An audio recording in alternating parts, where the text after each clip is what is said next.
Hello, I just want to read this message, another appreciation message from Mommy Jane.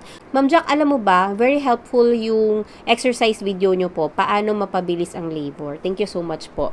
So, sa mga hindi po nakakaalam, maliban dito sa TikTok, meron din po akong YouTube community or YouTube family. Doon po sa channel ko na yon about pregnancy and motherhood din. Pero, meron akong mga nagva-viral na video about pregnancy.